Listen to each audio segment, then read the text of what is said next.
Today we are going to start straight vegetable oils and biodiesel development and characterization and use of straight vegetable oils and biodiesel as CI engine fuels, compression ignition engine fuels. Okay. So we all know that why do we need biofuels? We all know that the non-renewable petroleum-based fuels are limited in their reserves, and they are depleting at a very, very fast pace. So we need some fuels which are alternate fuels and which are more sustainable, and they should also be able to have reduced pollution related threat compared to petroleum fuels, and then they should also lead to reduction in greenhouse gas emissions, because you know that Paris COP21 Accord and also Earth Summit, all these international treaties or calls actually encourage the different countries of the world to reduce the greenhouse gas emissions, cut down on the CO2 emissions, because CO2 emissions in the environment are causing global warming, and it is also causing melting of the glaciers. It is causing the overall change in the temperature of the earth, which is also leading to melting of Antarctica. So a lot of ice is melting, that water is coming into the oceans, and as a result ocean level is going up. In fact, rate of global warming is so high that there will be no Maldives after 50 years. It will all be submerged. Okay. So I think we need to be concerned about greenhouse gas emissions, because a lot of countries will lose a lot of space, land in the coastal areas. It will get submerged under water. Also, this is very important that we should look at the energy in a very sustainable manner, and it will be even good if it can be based on the rural sector, on the agricultural sector, so that our rural economy is more strengthened. It will help our social structure, it should help our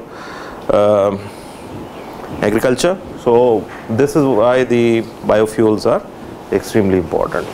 This will lead to security of energy supply. You don't have to really import that much fuel from Middle East. Okay. So these are the main objectives. First is the reduced carbon intensity. So if you want to go for reduced carbon intensity, you have to look at renewable energy. Carbon free energy sources you have to look at. So when you talk about carbon free, I mean, if you look at biofuels, are they really carbon free? No, they are not carbon free in absolute terms. But the advantage of biofuels is that they are normally agriculture based. Okay. So what they do is, when they grow, they absorb CO2 from the atmosphere, and then they grow, and then we use them for biofuel, and then put the CO2 back into the environment, and then again the same CO2 is absorbed in the next cycle. Okay. So the cycle time is very, very small, 2 to 3 years time. Okay. So you are basically not putting any additional carbon into the atmosphere. You are actually first absorbing the carbon, using the energy and putting it back. So these have, in essence, they have reduced carbon intensity. Nuclear energy is another such fuel, but transport applications of nuclear fuels are just not there, except like nuclear powered submarine, which is not essentially a means of transport. Okay. So there is a huge stress nowadays on switching of the fuel switching in transport sector.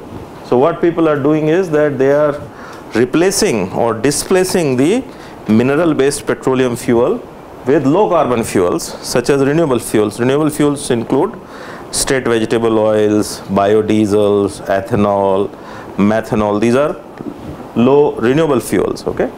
Then people are also displacing them with gas. So when we are talking about gas, we are essentially talking about compressed natural gas, and also talking about LPG, liquefied petroleum gas.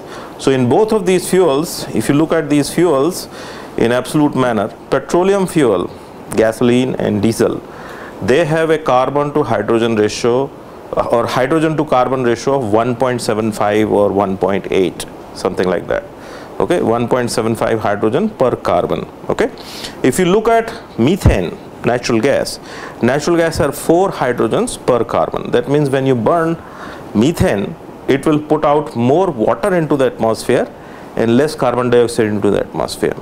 So basically, similarly with propane, it is 2.67 or 2.8 of that's something similar.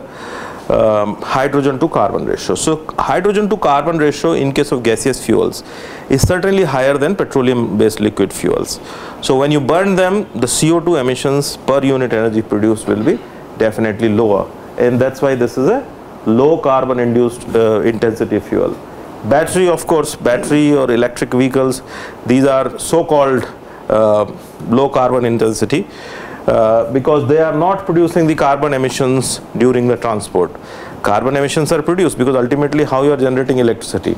Electricity will, like for example, if you look at our country, most of the electricity is produced in thermal power plant. So at the thermal power plant you are putting out the CO2 into the atmosphere. So, but there are countries where, you know, there are a lot of windmills. So they generate electricity and you use it for transport in electric vehicles or battery vehicles and hybrid vehicles. So there, you know, it becomes advantageous. Okay. The other option can be that you look at energy efficiency improvement and technology advances. So basically you look at demand and supply side of the energy supply. You look at fuel economy improvements. You look at vehicle use patterns. You look at policy and taxations. Okay, these are also very important in order to cut down the carbon emissions into the environment. For example, you know, if you look at the vehicle use, if you deploy techniques which are sometimes employed in cities like Delhi, where you have bus lanes and you encourage people to use bus, or for example take metros. So this will reduce the vehicle use, or you encourage people to have carpools, you know, that will also increase the energy efficiency and reduce carbon emissions. And for that you need to have policy, you need to have taxation. Suppose tomorrow the taxes on the cars increases like 3 times or 4 times. People will be discouraged, but then you have to provide alternative. It's not that you just keep on increasing the tax and ask people to walk to their office. That's atrocious. Okay, so you have to basically make policies and then do the balancing with the taxes. Okay, there are technologies by which you can control. These are some of the other technologies: cogeneration, process integration, lead detection, flaring. Lot of gas in the refinery is flared out. Okay, so you want to use that for basically converting to fuel, or use it in some way, so that when you are flaring, you are putting the heat as well as carbon dioxide into the atmosphere. But when you convert it to some kind of a fuel, you can use it for transport purpose. Okay, you can use hybrid vehicles, batteries. Now there is a lot of talk about carbon capture and storage. So carbon capture and storage is basically a technology by which from the source where you have CO2 being emitted, you remove or separate CO2. I told you that in a thermal power plant or in a engine, the CO2 will be from 3% to maybe maximum 12%. Okay, so basically you remove the CO2 from nitrogen, from oxygen, from other gases, you make it pure, and then inside the earth there are different mines, different geological formations. You try to compress and fill that and seal it. Okay, so although personally I am not very convinced with the advantages of CCS, but that's one of the ways which is being talked about in a very, very large scale, that okay, we can actually, we need not put the CO2 into the atmosphere, we can store it underground, and that will be safe for long time. Okay, so that's one of the technology that is being discussed. What are the biofuels? So if you look at the renewable fuels from bioresources, this include ethanol.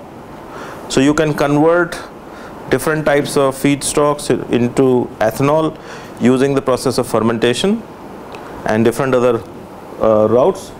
You can convert straight vegetable oils. Straight vegetable oils means the vegetable oils, which could be edible or non-edible. You can convert them into biodiesel using process called trans-esterification.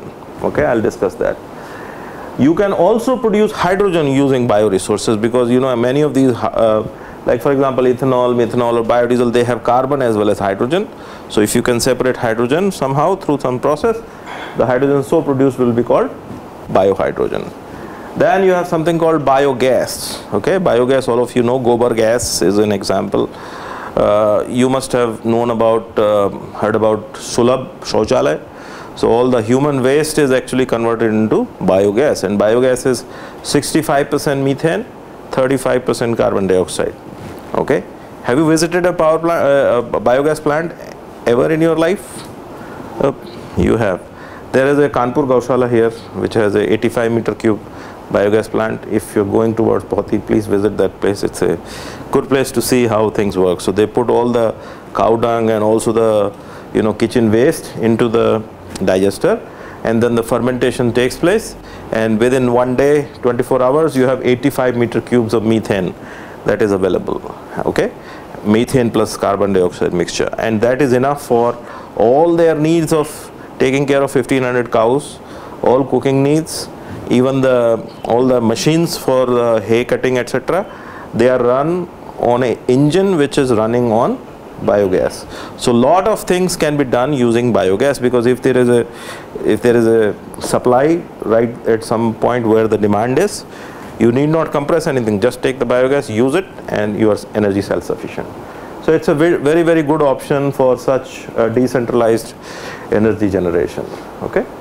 Now people are also talking of piped quality biogas. So that means you have biogas, you remove some methane, there is some hydrogen sulfide, you remove that, increase the methane content to 90% or so, and then put it in the pipeline, and then distribute in the house for cooking, just like you have piped natural gas coming to houses. So you have piped biogas coming to the houses. Okay, people are talking about a lot of these things these days.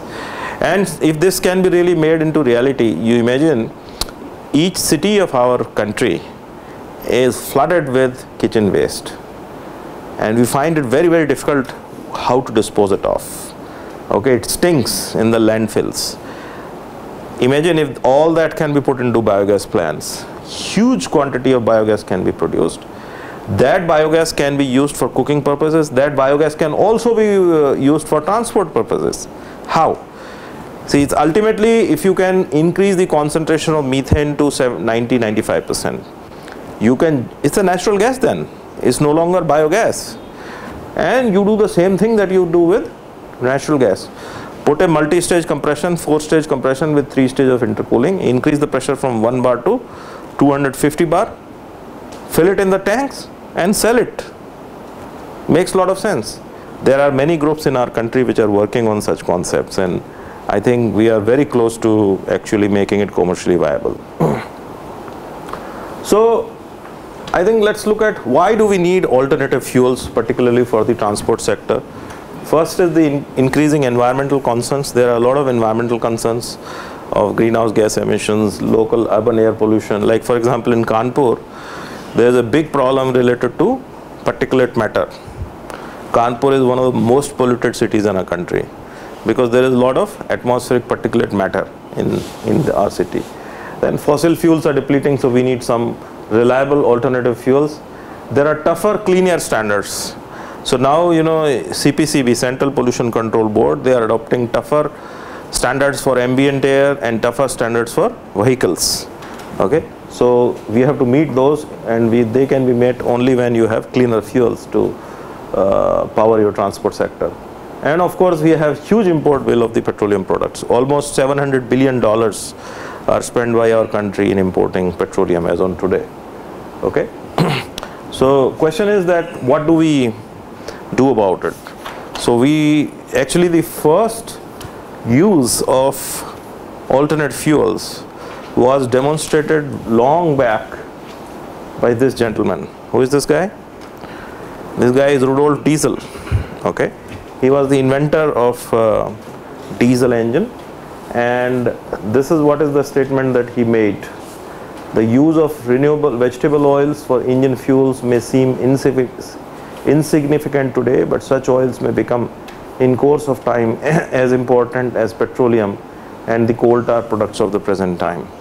This was, I think, he invented the engine around 1900 or 1910, and during that period he was working, and he presented his invention in one of the exhibits in Paris, and there he demonstrated his engine on peanut oil. Remember that time I showed you the petroleum refining. Refining was still in the infancy, petroleum products were not available. Okay, and they, whatever were available, they were in very small quantity. That was very expensive product at that time. Okay, there were no petrol stations as such. So in that time he demonstrated his invention on vegetable oils, and it is still a mystery which is unresolved, whether the diesel engine was designed to operate on vegetable oils or it was designed to operate on petroleum diesel. Okay, it is still not very clear, but this was demonstrated. So anyway, so the use of vegetable oils in the engine is as old as the history of the engine.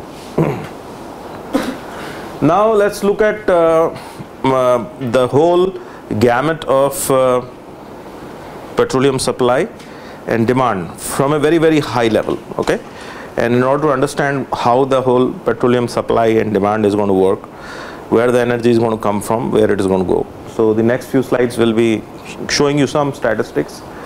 See, this shows that the global population is reaching about 8 billion in 2030. Okay, and this just shows where the population is concentrated. So this is Africa. Africa will certainly grow, but you look at this yellow band, that's Asia. That's where India and China are, right? So main increase in number of people is going to take place in this.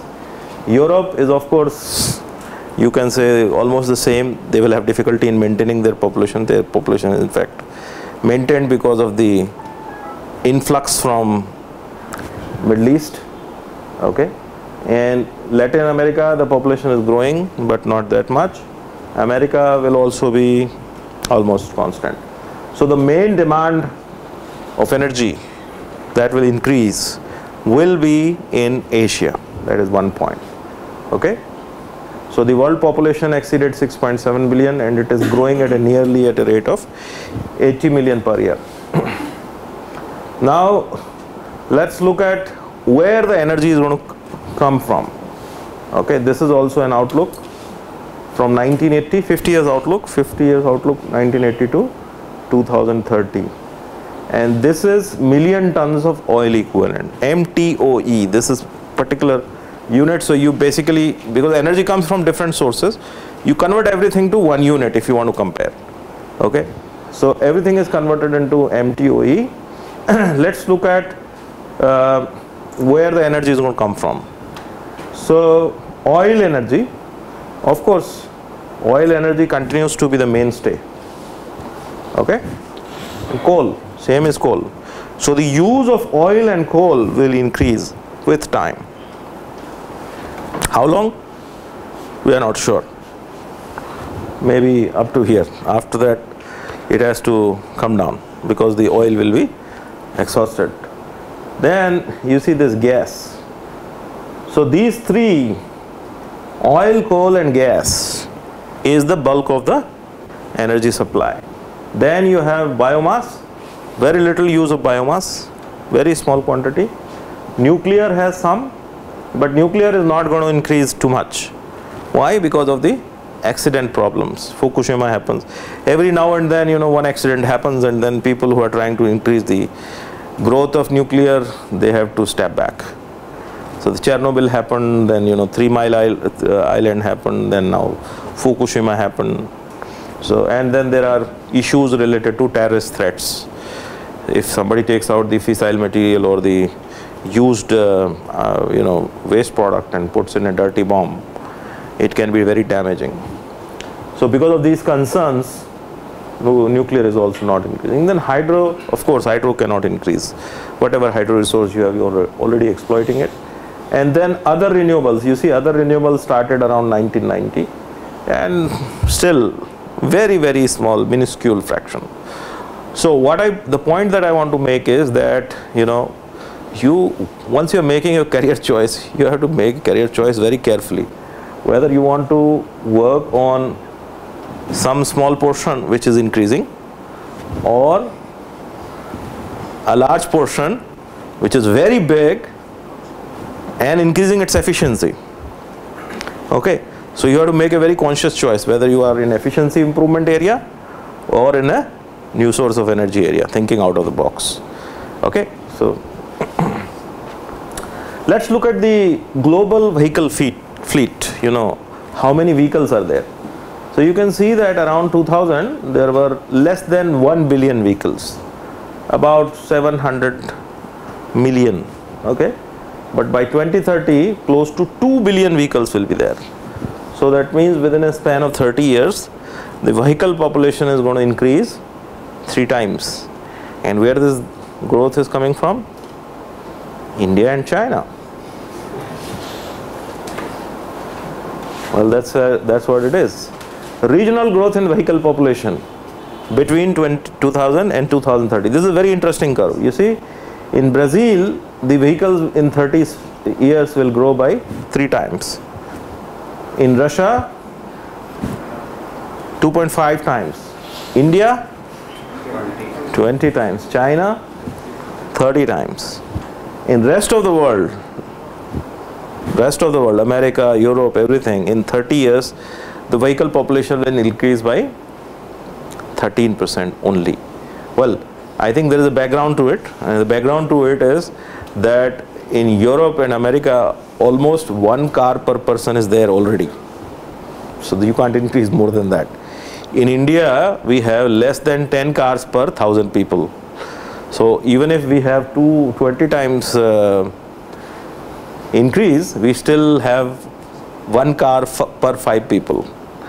Okay, so that's the background. So we should look at it from that perspective. But having said that, you know, the vehicle population is going to increase, and that is going to increase the overall fleet size. Now you imagine, increasing the number of vehicles is a good news. Automotive companies will give you jobs. But the problem is for the government. The cars will run on fuels, and the fuel management has to be done by the government of the day. Imagine if there is, for one day, the fuel supply is stopped. There is no fuel in any petrol pump in the city of Kanpur. What will happen? It will be total chaos. There will be loot maar and, you know, total riots everywhere. So fuel supply is basically one of the most important requirements for civilized society. And the moment fuel supply is not there, it doesn't take too much time for civilized society to become. Okay, now, you know, when we use conventional fuels, we are using 2 fuels. One is the diesel, the other is gasoline. But we are more interested in this country in finding alternative for diesel, because diesel is essentially used in industrial economy of our country. It has phenomenal growth. Then you see, this tells you how much is the consumption of the petroleum products. So 95, 96, 65 million tons in our country per year. 2000 it doubled, and 2015 to 16 again you see this is 195. So growth is phenomenal. Why we should look for alternative for diesel and not so urgently for gasoline is that India is a highly dieselized economy. In India, roughly for every 100 liter of gasoline and diesel used, 14 to 15 liter is gasoline and 85 liter is diesel. In the rest of the world, it's almost 50-50. They use a lot of gasoline.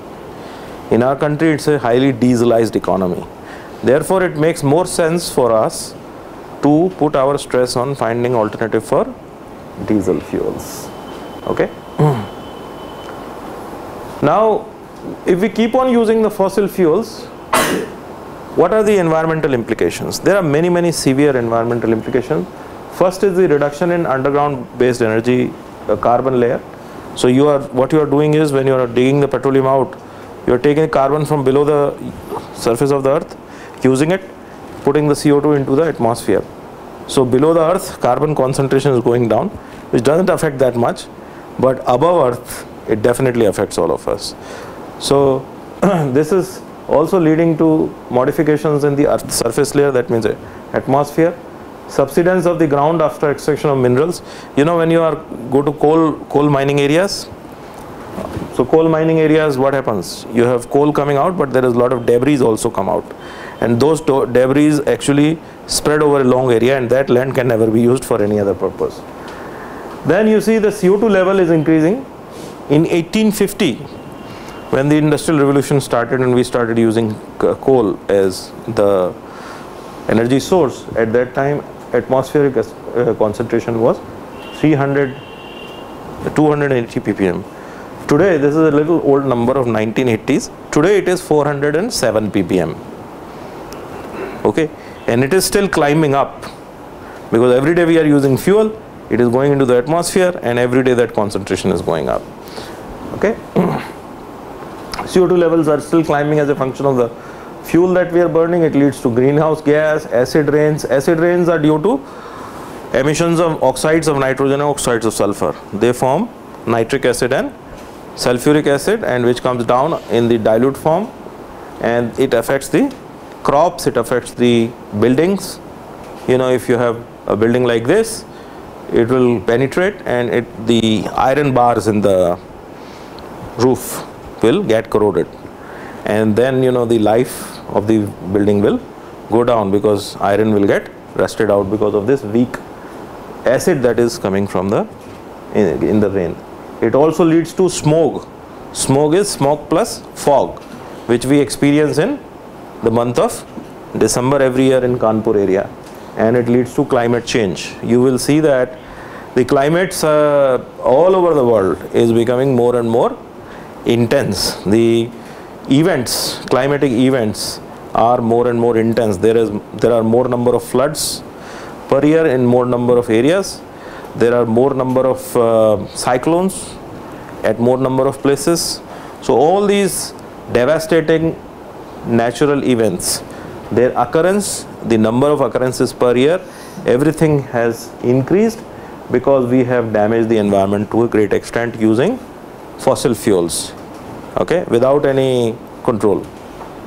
So this is going to affect all of us. Now, if we start using vegetable oils or biofuels or biodiesel as fuel, what are the advantages? First is that they are renewable sources, liquid from renewable sources. They don't overburden the environment with emissions because carbon cycle time is very, very small. They have potential for making marginal lands productive. This is one of the main advantage of vegetable oil. If you have a fallow land which is not so productive, and you put a vegetable oil crop, so the vegetable oil crops have this specific property of nitrogen fixing. Their roots have legumes which have a lot of nitrogen.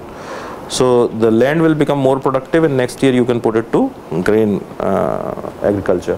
So this has the potential for making marginal lands productive. It improves the fertility of the land. It has lesser energy requirement in the production. I told you that compared to alcohol, vegetable oils give you 4 times more energy. Alcohols give you only 2 times the energy that is invested in cultivation. They have higher energy content. Their energy content per unit volume or per unit mass is very similar to diesel, only 10%, 12% less than diesel. In case of alcohol, it's 50% less than diesel or gasoline. They have cleaner emissions. They don't have emissions of aromatic components, etc. So compared to other fuels, they have cleaner emissions. They have simpler processing technology. Okay, you can use cheap equipment to process straight vegetable oil and biodiesel. But there are problems also, and these problems are that not economically feasible. The cost of vegetable oil is still higher than mineral diesel. Okay, and then they need further research and development to develop on-farm processing technology. So the idea here is that you develop equipment where a farmer grows the seeds in his farm, converts it into biodiesel, and uses it for his own applications.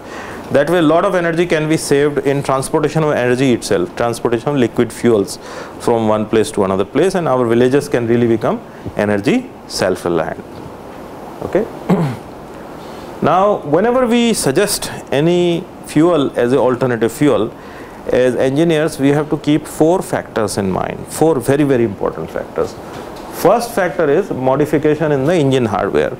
Suppose I developed a particular fuel, okay, and I say this is great, this is cheap, its emissions are very low, but if you have to modify your car to run on this particular fuel, you have to invest only 1 lakh rupees in the modification of the engine hardware.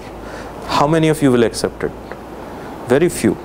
So nobody likes to invest too much in existing equipment, in modifying the existing equipment. So one of the alternate fuel factor is that the extent of hardware modification required in the existing engines should be as low as possible. Second is the investment cost for developing infrastructure for processing alternative fuels. How much it takes for building production plants. If the production plant is very expensive, government has to make that kind of investment, and government may not be interested in making huge investment for a fuel which may not have that kind of potential. Okay, so the investment plan should be reasonable, and then they should be environmentally compatible compared to conventional fuel. They should be less polluting. If they are not less polluting, no regulatory agency will allow you to sell that particular chemical as fuel. Okay, and the fourth factor, which is also a very important factor, is additional cost to the user. Suppose everything is good, you know, there is no modification required, this is also all right, environmental compatibility is all right, but you have to change the oil after every 500 kilometer instead of 5,000 kilometer. So this is now additional cost to the user. Everything is fine, but so routine maintenance goes up, or engine wears, or lubricating oil life goes down. So these factors are also going to affect the choice or the success of a particular chemical as alternate fuel. Okay, so these are the 4 factors which have to be kept in mind, and every alternative fuel, whether it is a straight vegetable oil, biodiesel, alcohol, ethanol, methanol, DME, LPG, it has to be evaluated on these 4 parameters, and can only be a successful alternative fuel if all these 4 factors are addressed. Now you see, let's evaluate the first fuel, which is the straight vegetable oil. Let's see what are the problems if we start using the straight vegetable. Suppose you have a diesel engine and I give you vegetable oil. Okay, I tell you that you just use it. So will the engine run? A diesel engine generator, I ask you to put vegetable oils, you put it in the tank, start running it, will the engine run? Of course it will run. In the villages people use it, it will run. Diesel engine is a very strong machine. Anything that burns, it can operate on that. But the problem is how long. A strong person, if you give him grass to eat, he can eat it. But question is, how long can he eat it before he goes, before he stops functioning.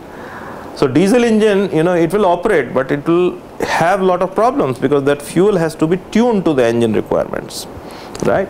So you will experience 2 types of problems. One is the operational problem, the other one is durability problem.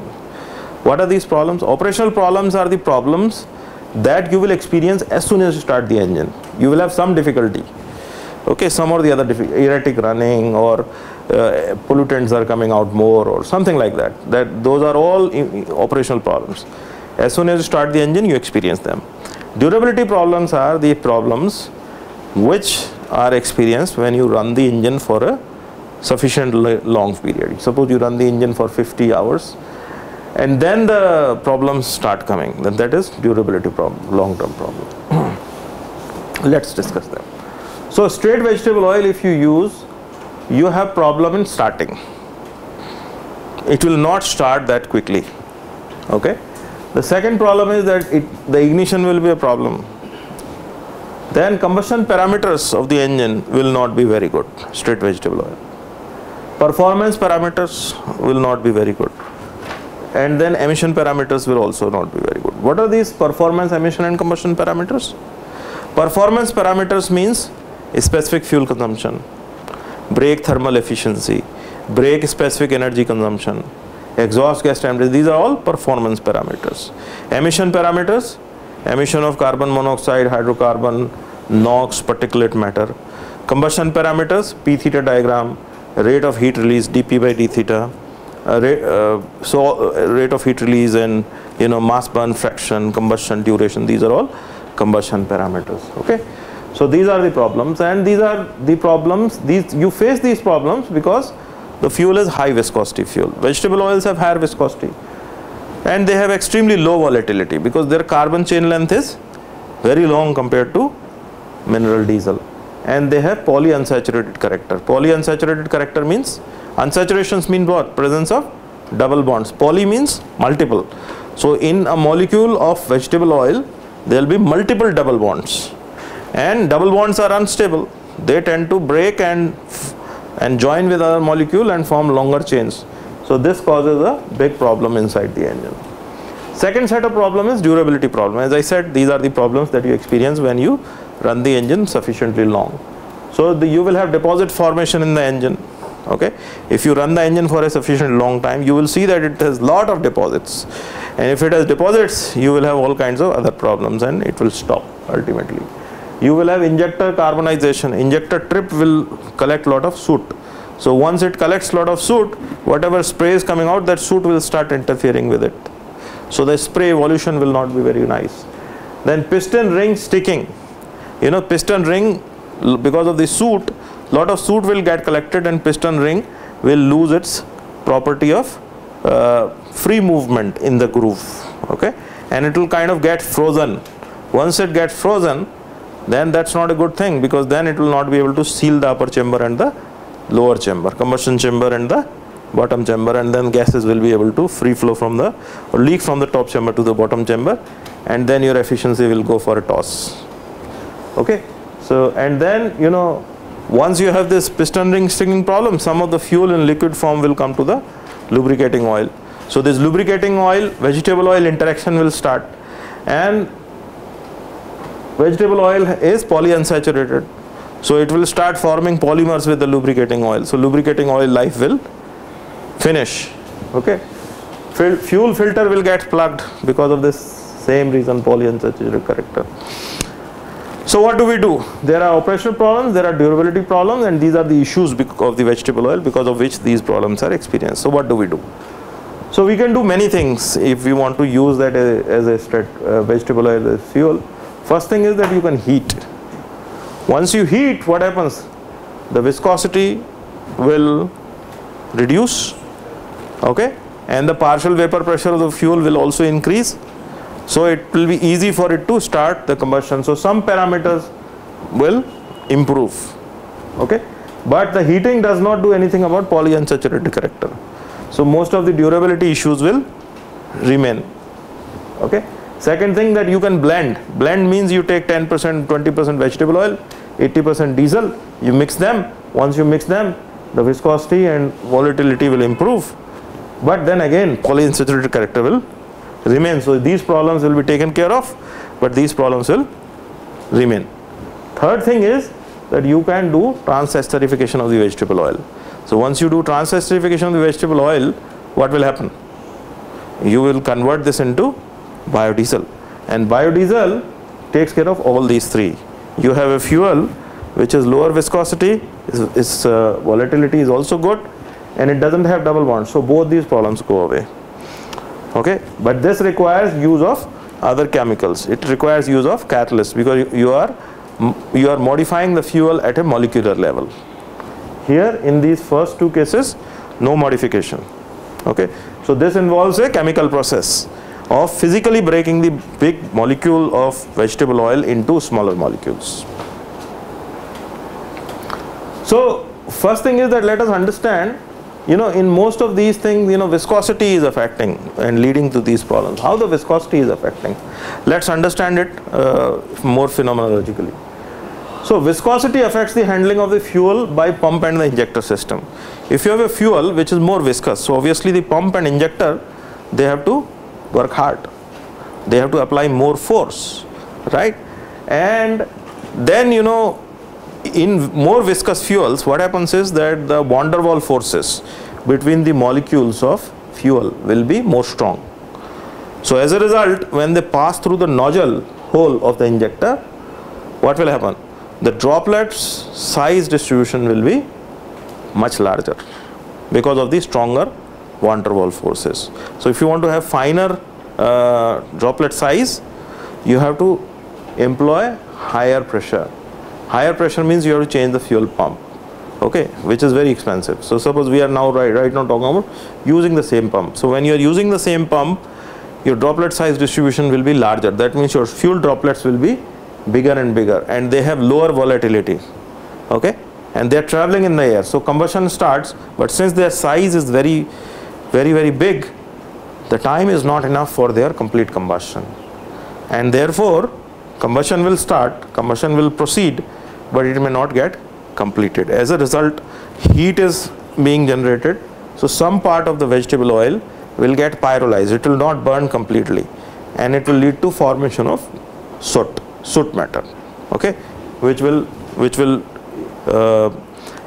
lead to deposits inside the combustion chamber. It will lead to, you know, much of this soot will stick to the walls because the vegetable oil is sticky. Some of the vegetable oil droplets will go to the walls, and then it will attract the soot. So soot will get stick and it will form deposits. It will also reach into the ring grooves, and it will cause make the ring groove deposits, and the rings will get frozen inside the groove, okay. So shape of the fuel spray will change because of the viscosity. It will lead to poor atomization, it will lead to larger droplets, and once you have larger droplets, you see the momentum of the droplets is also more. Larger will be the droplet, more will be the momentum. So the spray, which should spread more and cover more air, rather than a wide angle spray, it will become a thin, longer penetrating spray. So once you have a thinner, longer penetrating spray, there is a possibility that it may go and hit the cylinder walls, and if it goes and hits the cylinder walls, some of this fuel, vegetable oil, will get mixed with the lubricating oil, and when the piston is going down, some of the lubricating oil may be washed back into the oil sump, and there the interaction with the lubricating oil will start, and it will lead to polymerization of lubricating oil.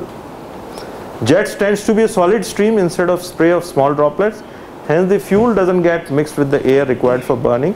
It leads to poor combustion, it leads to loss of power and economy, and in small engines the fuel may even impinge upon the cylinder walls, washing away the lubricating oil, and it causes the dilution of the crankcase oil, leading to excessive wear.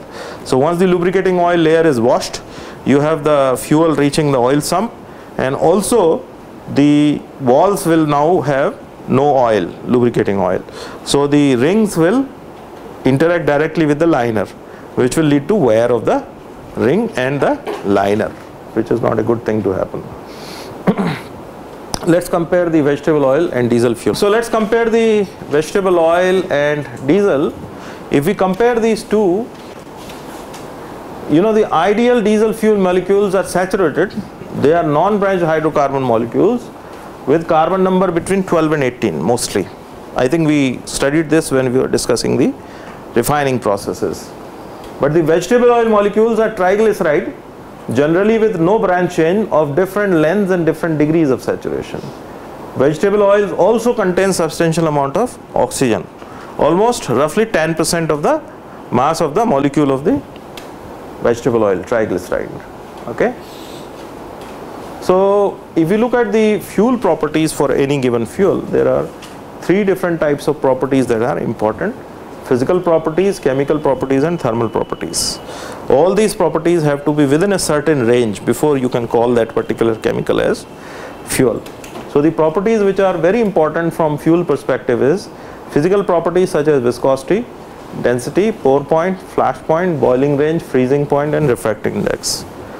Chemical properties which are important are chemical structure, acid value, saponification value, iodine value, peroxide value, hydroxyl value, acetyl value, overall heating value, ash and sulfur content, sulfur and copper corrosion, water and sediment residues, oxidation resistance, ignitability and thermal degradation products. Thermal properties that are important are distillation temperature, thermal degradation point, carbon residue, specific heat content and thermal conductivity.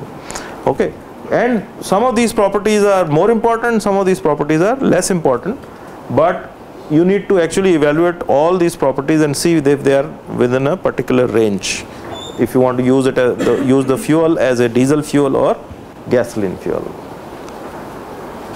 Let's look at some of the properties of main properties. I will not look at all the properties, but I'll look at just the main properties of the vegetable oils. Okay, the main properties that we will look at is kinematic viscosity, cetane number, heating value, cloud point, pore point, flash point, density, carbon residue, ash content and sulfur content. Okay. Now if you look at the kinematic viscosity of diesel, what is the kinematic viscosity of diesel at 40 degrees centigrade? This is, a specification says that it should be less than 6 centistokes. Normally it is about 4 centistokes at 40 degree. But if you look at all these vegetable oils, the viscosity is roughly 10 times higher than diesel. So these are 10 times more viscous than diesel, and this is what causes main problem if you want to use straight vegetable oils in the engine. Second is the cetane number. If you look at the cetane number of the diesel should be between 48 to 51 if you want to sell it in the market. If you look at the cetane number of the diesel, straight vegetable oil, most of it is lower than diesel. Heating value is about 38, 39, 40 megajoule. Heating value for diesel is around 44 megajoule per kilogram. Cloud point is, some of this is negative, however most of it is positive. Positive means they will start clouding, they will start almost getting frozen. Okay, so positive means even at low temperature performance will be absolutely bad. Okay, you need to have the engine running even in Ladakh and Leh, even in cold climatic conditions. Straight vegetable oils, because of the pore point and cloud point, they will be extremely bad oils for cold climatic conditions. This is something that you have to keep in mind. Flash point is something related to safety. So flash point is very good, everything is 200 plus. Anything which is more than 65 degree flash point, that is safe for handling. So straight vegetable oils are absolutely safe for handling. Okay. Density, of course, density is about 0.9 and diesel is about 0.85 to 0.87. So which is fine. So you will actually get more energy per liter because fuel is sold in a liter basis. So if you are using straight vegetable oil, you will get more energy in that way. So you will be able to partly compensate for heating value because you have higher density. Carbon residue is 0.24. Ash content is very, very less. I think it should be within the range as diesel. Sulfur is almost negligible. So this is one big plus point with biofuel, that sulfur is absolutely nil.